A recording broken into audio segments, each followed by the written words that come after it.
Hello everyone, welcome back to my channel. খুব সহজেই spoken English বলার জন্য রইল কিছু স্টার্টার, যেগুলো দিয়ে আমরা সহজেই ইংরেজি বলতে পারি।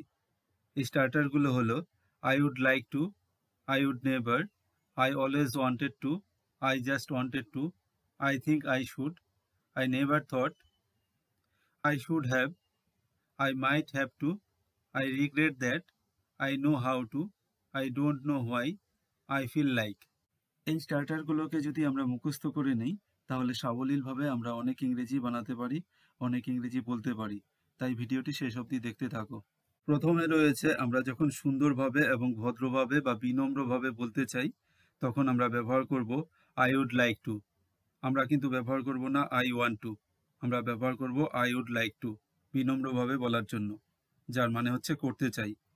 এখানে স্ট্রাকচারটি এমন হবে, I would like to plus verb, বলতে মেইন ভার্ব প্লাস আদার্স।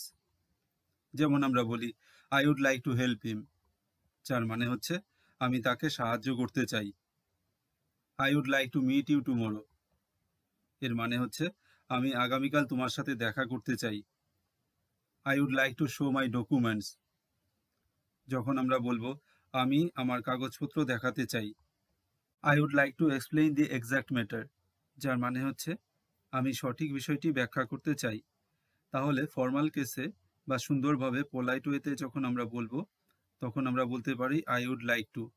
আর অন্য ক্ষেত্রে আমরা ব্যবহার করতে পারি আই ওয়ান্ট টু। এখানকার সেন্টেন্স স্টার্টারটি হচ্ছে আই উড নেভার, যার মানে হচ্ছে আমি কখনোই করব না।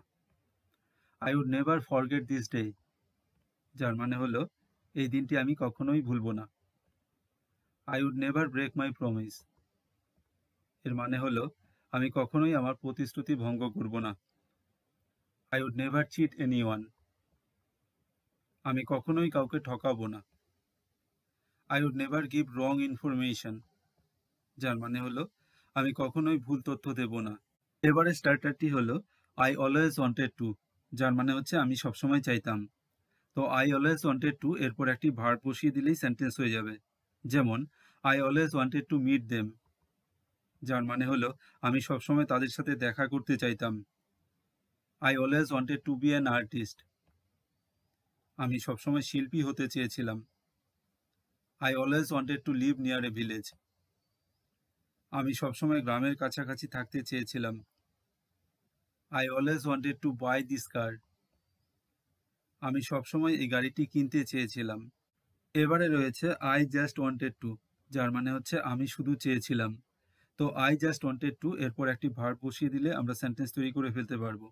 যেমন I just wanted to help you, এর মানে হলো আমি শুধু তোমাকে সাহায্য করতে চেয়েছিলাম। I just wanted to ask you a question, এর মানে হলো আমি শুধু তোমাকে একটা প্রশ্ন করতে চেয়েছিলাম।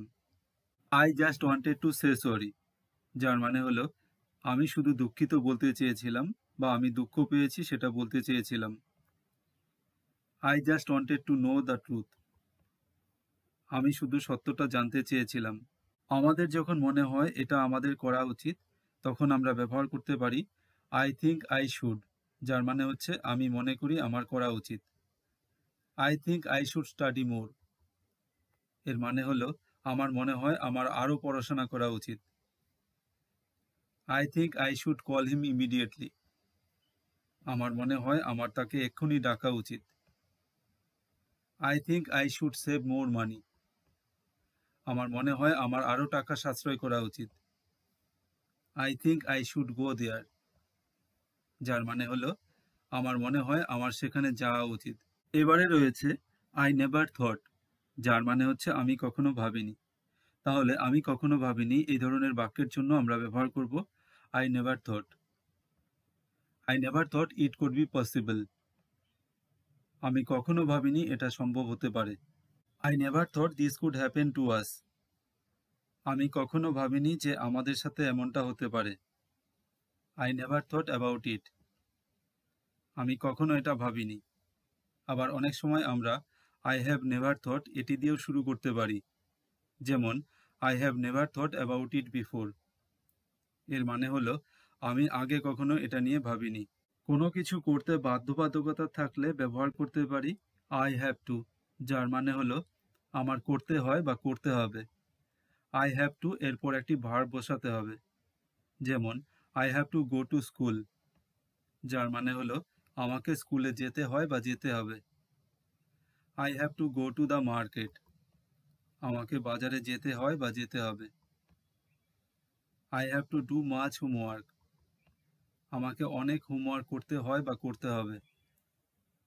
I have to cook food for dinner, আমাকে রাতের খাবার রান্না করতে হয় বা হবে।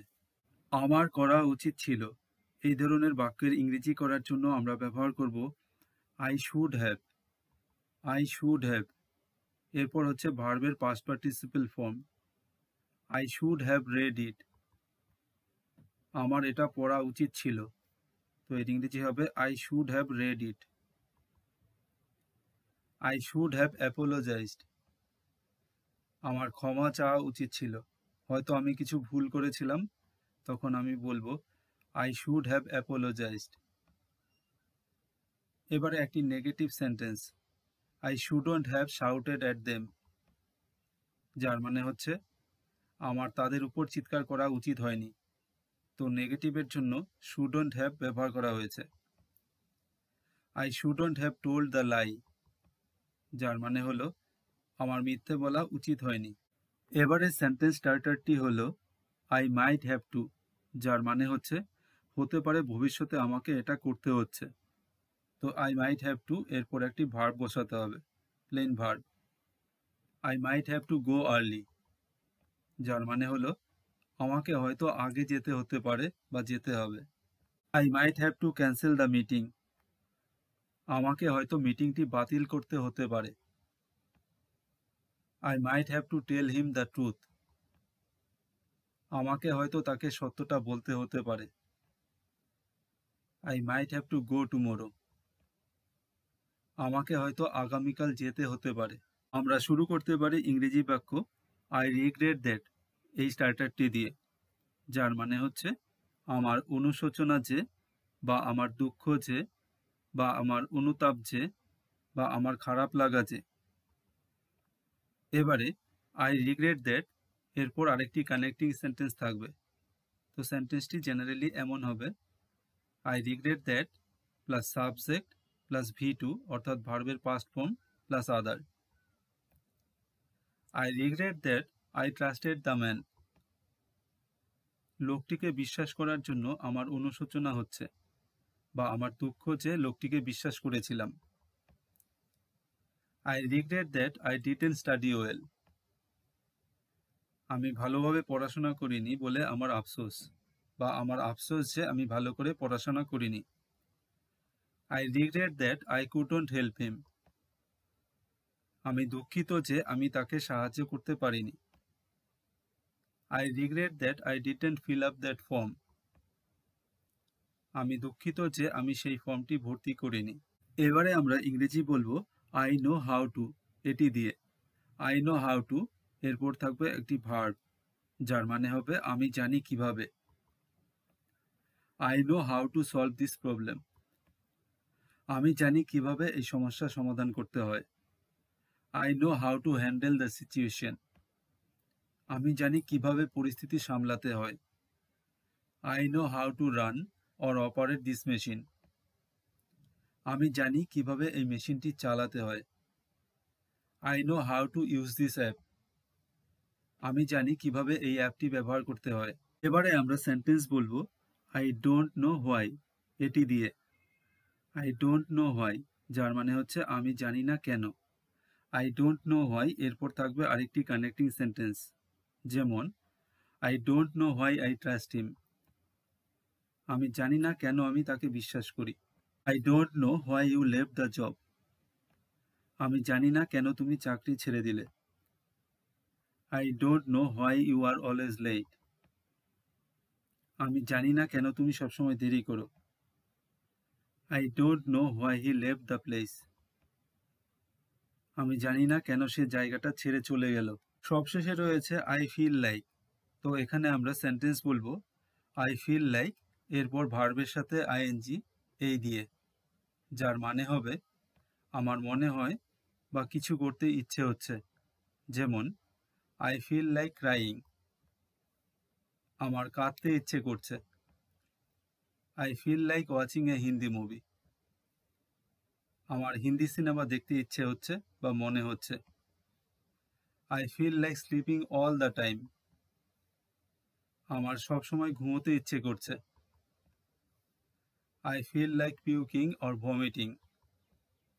যার মানে হচ্ছে আমার বমি বমি ভাব হচ্ছে।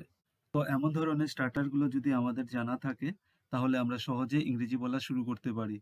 পরবর্তীতে এমন ধরনের স্টার্টার দিয়ে ইংরেজি জানতে ফলো করো এই চ্যানেলটিকে। Thanks for watching. Have a great day.